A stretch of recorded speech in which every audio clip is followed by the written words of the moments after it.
नमस्कार दोस्तों, मैं राहुल शर्मा आप सभी का हार्दिक अभिनंदन करता हूं टेक्स्टबुक के प्लेटफॉर्म पर। दोस्तों, रशिया यूक्रेन वॉर को शुरू हुए लगभग 1.5 साल से ज्यादा का समय हो चुका है। इस युद्ध का अंत कब होगा इसकी जानकारी ना तो मेरे पास है, शायद इसका जवाब आपके पास भी ना हो।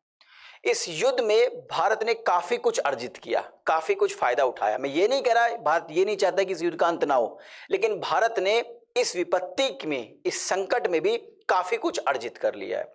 दुनिया की लाख बंदिशों के बावजूद, चाहे अमेरिका ने बंदिश लगाई हो, चाहे अमेरिका ने प्रेशर लगाया, चाहे यूरोपियन यूनियन ने प्रेशर लगाया, भारत ने किसी की नहीं सुनी और लगातार रशिया से सस्ते दामों पर भारत कच्चा तेल खरीदता रहा। अगर मैं कुछ आपको आंकड़े के बारे में बताऊं तो ये वीडियो मैंने ऑलरेडी पहले भी बनाई है।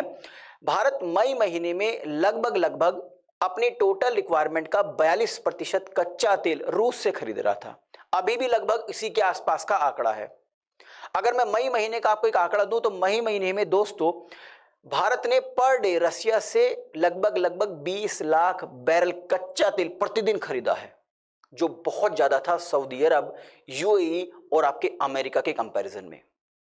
लेकिन दोस्तों बीच में कुछ न्यूज ऐसी भी आई कि अब शायद रशिया भारत को तेल देना नहीं चाहता है। जैसे कुछ न्यूज आई थी कि रशिया ने भारत के सामने एक कंडीशन रख दी थी कि अगर आपको हमसे कच्चा तेल चाहिए तो अब हमें चाइनीज करेंसी युआन दीजिए, तभी हम आपको कच्चा तेल देंगे।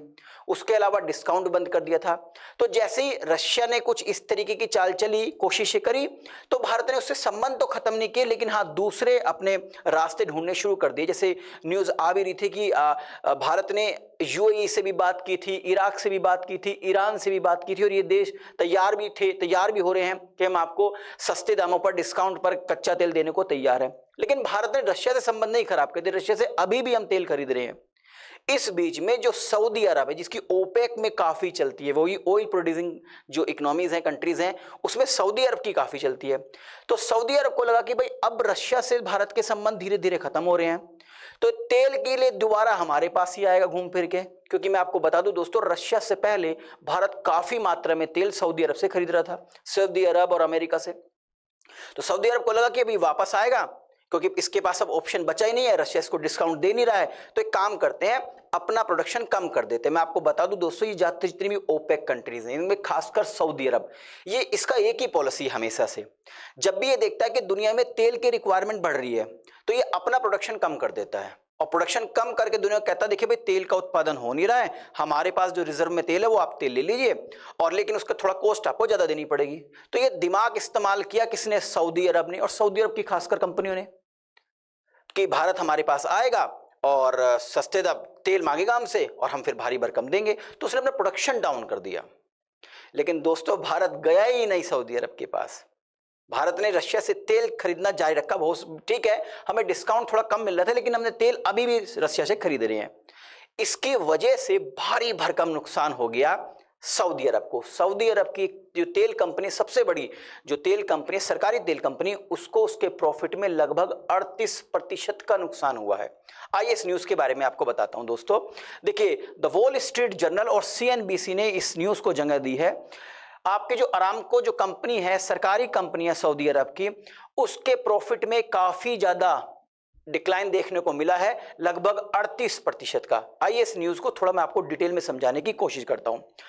दोस्तों, जो सऊदी अरब की जो तेल कंपनी, सरकारी तेल कंपनी अरामको ने दूसरी तिमाही में 112.81 बिलियन रियाल, यानी लगभग 30.07 बिलियन।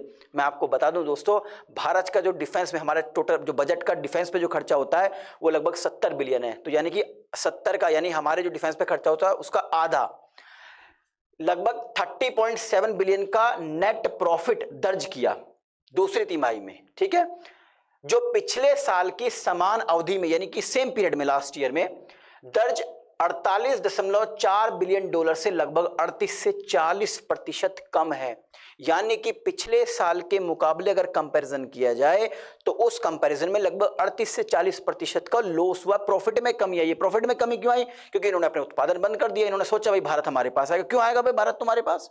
अरे भारत तुम्हें रग रग से जानता है, भारत को पता है कि जब भी हमें तेल की रिक्वायरमेंट, पहले तो हमारे पास ऑप्शन थे नहीं, अब तो हमारे पास 10 ऑप्शन है। भाई रशिया नहीं देगा तो यूएई से खरीद लेंगे, यूएई नहीं देगा तो इराक से खरीद लेंगे, इराक नहीं देगा तो ईरान से खरीद लेंगे, ये नहीं देगा तो अमेरिका तो है ही, हम खरीद लेंगे। और धीरे धीरे हम ईवी पे शिफ्ट हो भी रहे हैं। तो फॉसिल फ्यूल्स की तो धीरे धीरे हमें रिक्वायरमेंट है ही नहीं, हम तो अपना कर लेंगे। तुम देखो भैया, अगर तुम्हारे यहाँ पवित्र स्थान मक्का मदीना ना हो, ठीक है, और तेल तुम्हारा कोई लेना, तो तुम्हारे हाथ में कटोरा आ जाएगा। इस बात को ध्यान में रखें ये सऊदी अरब। ठीक, तो सऊदी अरब को लगभग 38 से 40% के प्रॉफिट में कमी आई। अब आगे थोड़ा सा और बताता हूं इसके बारे में। देखिए, इसका एक बहुत बड़ा कारण है कि नई ग्राहकों का सऊदी अरब से ना जुड़ना। जो नए कस्टमर है वो सऊदी अरब से जुड़ ही नहीं रहे तेल के मामले में। भाई किस देश को ज्यादा रिक्वायरमेंट है? चाइना कोई खास संबंध रख नहीं रहा है। ठीक, और जो भारत है, भारत रशिया से ले रहा। भारत अपना लगभग टोटल रिक्वायरमेंट का 85% इंपोर्ट करता है कच्चा तेल, उसमें सऊदी अरब बहुत बड़ा रोल निभाया करता था। लेकिन जब रशिया हमारे पास, हमें रशिया एक ऑप्शन दिखाई दे रहा, तो हम क्यों लें भाई? जब सस्ता में मिल रहा तो महंगा क्यों लेंगे भाई? कोई हम इतना वो थोड़ी है कि खाने ले लेंगे महंगा तेल। तो कोई भी भारत के अलावा मतलब कोई नया ग्राहक सऊदी अरब से जुड़ नहीं रहा। भारत जो कि एक बड़ा खरीदार था, उसका झुकाव सऊदी अरब की ओर ना होकर रशिया की ओर है। तो मतलब जो ये प्रोडक्शन कम किया था कि हम प्रोडक्शन कम कर लेंगे, प्रोडक्शन कम करने के बाद फिर महंगे दामों पर भारत को तेल बेचेंगे, वो सपने धरे के धरे रह गए भैया। ठीक है, हाथ में कटोरा जल्दी आ सकता है। अगर आपने इन वहां के शेखों ने अपने खर्चे कम नहीं किए, ठीक है, तो जल्दी उनके हाथ में कटोरा आएगा। क्योंकि सऊदी अरब में केवल मक्का मदीना जैसे पवित्र स्थान को छोड़कर, बताइए, अगर फॉसिल फ्यूल्स की रिक्वायरमेंट ना हो, कोई देश ना खरीदे, तो ये क्या करेंगे भाई? ठीक, अब बताइए कमेंट बॉक्स में करेंगे क्या। चलिए, इस वीडियो के माध्यम से जो इन्फॉर्मेशन मैं आप तक देना चाह रहा था वो पहुंच गई होगी। जाने से पहले एक इन्फॉर्मेशन और देता हूं आपको रिगार्डिंग सुपर कोचिंग के निर्णय आईएएस बैच के बारे में। देखिए, निर्णय आईएएस जिसके नंबर ऑफ बैचेस स्टार्ट हो चुके हैं, एक सिंगल प्लेटफॉर्म है जहां पर आपको यूपीएससी 2024 की प्रीलिम्स, मेंस और इंटरव्यू की तैयारी कराई जाएगी। इसके कुछ फीचर्स बताए तो मैं आपको। यहाँ पर दोस्तों डेली बेसिस पर एक्सपर्ट्स के द्वारा लाइव क्लासेस होंगी ताकि आपके डाउट्स ना हो और रिवीजन होता रहे। इसके अलावा भी दोस्तों आपको यहाँ पर मेंस के आंसर राइटिंग की प्रैक्टिस कराई जाएगी। लगभग 8 ऑप्शनल सब्जेक्ट तैयार कराए जाएंगे। प्रिंटेड स्टडी मटेरियल दिया जाएगा और टेस्ट सीरीज की फैसिलिटीज। ये मैंने कुछ मोटे मोटे आपको फीचर्स बता दिए, इसके अलावा भी बहुत सारे फीचर्स इसमें अवेलेबल हैं। अब बात कर लेते हैं इसके प्राइस की। तो मैं आपको बता दूं दोस्तों, जो निर्णय आईएएस का जो 12 मंथ्स का सब्सक्रिप्शन है, जिसमें आपको प्रीलिम्स, मेंस और इंटरव्यू की प्रिपरेशन कराई जाएगी, इसका प्राइस है 12 महीने का 91,999 रुपए, यानी लगभग 92,000 रुपए।